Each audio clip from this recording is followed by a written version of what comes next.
अगर मैं आपसे पूछूं कि मुझे क्रिकेट के उन ऐतिहासिक मोमेंट्स क्या बताएं जिन्होंने इस गेम को हमेशा हमेशा के लिए बदल कर रख दिया, तो आप में से कोई 2005 की एशेज कहेगा, तो कोई 2010 की फिक्सिंग, कोई 2001 का वो कोलकाता टेस्ट मैच कहेगा, तो कोई 1983 का वर्ल्ड कप। लेकिन इन सब में हम 2013 की इंडिया वर्सेस ऑस्ट्रेलिया की उस ओडीआई सीरीज को कैसे ही भूल सकते हैं।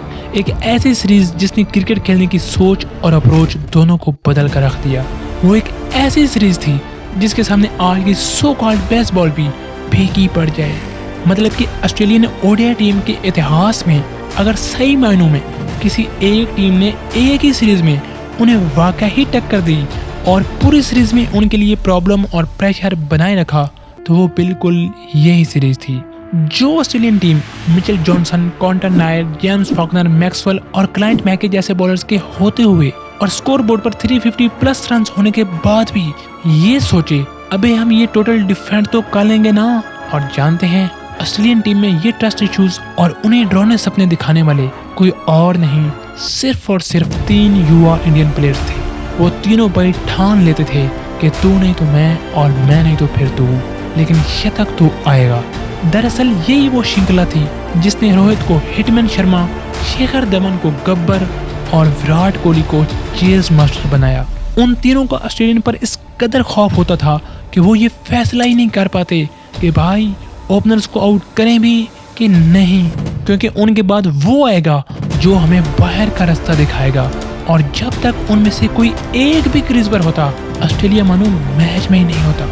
तो आइए जानते हैं आज की इस वीडियो में उस ऐतिहासिक ओडीआई सीरीज की कहानी जिसने वक्त के संघर्ष में आखिरी सांसें लेते ओडीआई क्रिकेट को एक नया जन्म दिया। इंडियन टीम को 2013 की चैंपियन ट्रॉफी जीते अभी 4 ही माह गुजरे थे।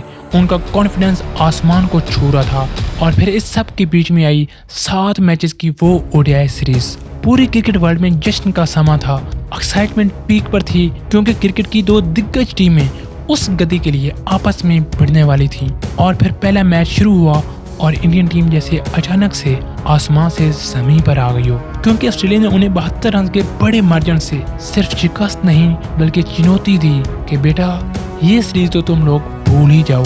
उस सीरीज का सारा जोश और खरोश एकदम से खामोश हो गया, क्योंकि होम टीम पहला ही मैच इतने बुरे तरीके से हार गई थी। बात अब सीरीज की नहीं, इंडियन की ईगो पर आ गई थी कि हमारे ही घर पर आकर हमें इस तरह हराएंगे और हम खामोश रहेंगे। ऐसा तो बिल्कुल भी नहीं होने वाला। उस इंडियन टीम का हर युवा प्लेयर अगले मैच के लिए रेडी था और उनके माइंड में बस एक ही चीज चल रही थी, अभी नहीं तो कभी नहीं। और जब जयपुर के ग्राउंड पर दूसरा मैच शुरू हुआ तो ऑस्ट्रेलिया ने पहले बैटिंग करते हुए एक बार फिर से 350 का एक बड़ा टोटल बनाकर सबको हैरान कर दिया। और ऐसे में जब हर इंडियन फैन उम्मीदें और मैच हारने की बातें कर रहा था, तो वहीं वो तीनों भाई आपस में बैठे ये डिस्कस कर रहे थे ऐसा मौका फिर नहीं मिलने वाला।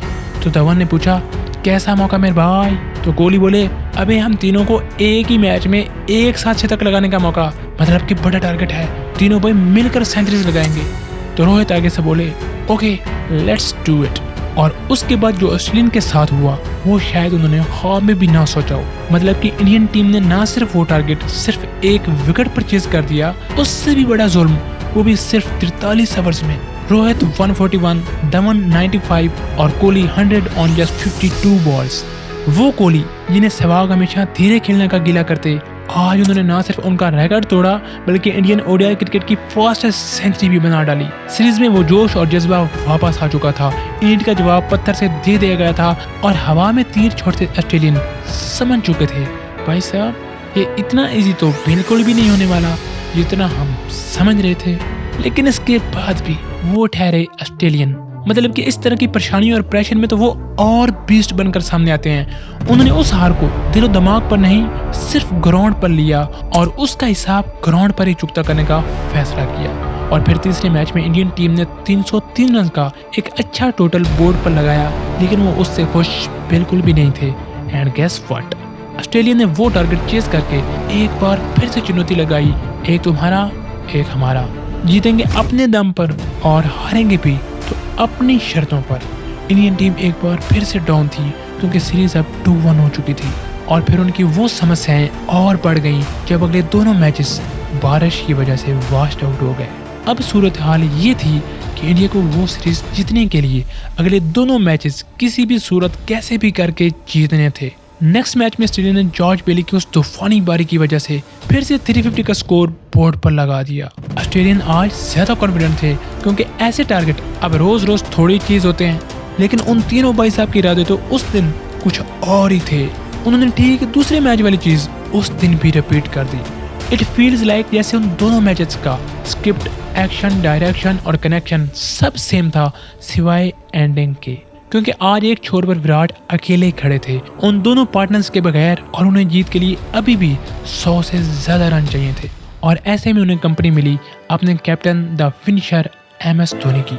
लेकिन विराट जैसे उस दिन उन्हें ज्यादा तकलीफ नहीं देना चाहते थे और यही वजह थी कि उन्होंने उस रन रेट, प्रेशर और चेज को अपने ऊपर लिया और ऑस्ट्रेलियन बॉलर्स और फील्डर्स को लॉन्ग ऑन से लॉन्ग ऑफ और थर्ड मैन से फाइन लेग तक ग्राउंड के हर कोने में घुमा घुमा कर ये बता दिया, ये चेस, रेस और प्लेस हमेशा से मेरी थी और मेरी ही रहेगी, क्योंकि मैं इस रेस का सबसे पुराना खिलाड़ी हूँ। सीरीज अब 2-2 मैचेस पर लेवल हो चुकी थी और अब बारी थी उस लास्ट गेम की, और जिसने वो गेम जीती थी उस गद्दी का ताज उसे ही मिलना था। एक तरफ जीत की जिद थी तो दूसरी तरफ हार ना मानने का जुनून, और ऐसे माहौल में आई वो फाइनल गेम। इंडिया को पहले बैटिंग करने की दावत दी गई क्योंकि ऑस्ट्रेलिया ने अब पिछले 1 माह से चलती इस रेस को एक फाइनल चेज के साथ एक हाई नोट पर फिनिश करना चाहते थे।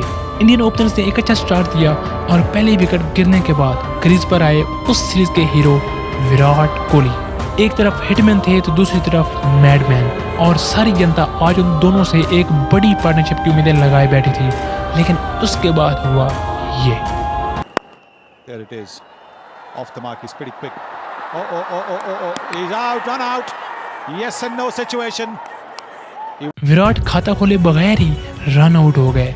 एक तरफ विराट थे जो फुल गुस्से में मुसलसल कुछ बोले जा रहे थे, तो दूसरी तरफ परेशान लेकिन बिल्कुल शांत रोहित शर्मा, और उन्होंने कोहली के उस गुस्से को देखते हुए मन ही मन में ये इरादा कर लिया, अच्छा ठीक है भाई, आज तेरे हिस्से का रन भी आप नहीं बना देगा। और फिर उस दिन दुनिया ने रोहित शर्मा का वो रूप देखा जो वो हमेशा से देखना चाहते थे। उन्होंने 10 छक्कों समेत 209 रन की एक ऐसी बारी खेली जिसका कई प्लेयर्स बस ख्वाब ही देख सकते हैं। इंडियन टीम ने 384 रन का टारगेट देते हुए ऑस्ट्रेलियन को ओपन चैलेंज दिया, दम है तो फिर चेज करके दिखाओ। जवाब में जेम्स फाक्टर ने एक शानदार पारी जरूर खेली, मगर उसके बावजूद इंडियन टीम वो मैच 57 रन से जीतने में सफल हो गई, और इस तरह इंडियन ने कैंगरोज को धूल चटाते हुए वो सीरीज अपने नाम कर ली। तो ये थी उस हिस्टोरिक ओडीआई सीरीज की कहानी जिसमें 3 युवा इंडियन प्लेयर्स ने न सिर्फ ऑस्ट्रेलिया बल्कि पूरी क्रिकेट वर्ल्ड को यह संदेश दिया कि हम इस गद्दी पर राज करने आ नहीं रहे बल्कि आ चुके हैं। आपकी उस सीरीज को लेकर क्या मेमोरीज हैं कमेंट्स में ज़रूर बताइएगा। वीडियो पसंद आई हो तो चैनल को लाइक और सब्सक्राइब ज़रूर कीजिएगा। वीडियो में आखिर तक जुड़े रहने के लिए बहुत बहुत धन्यवाद।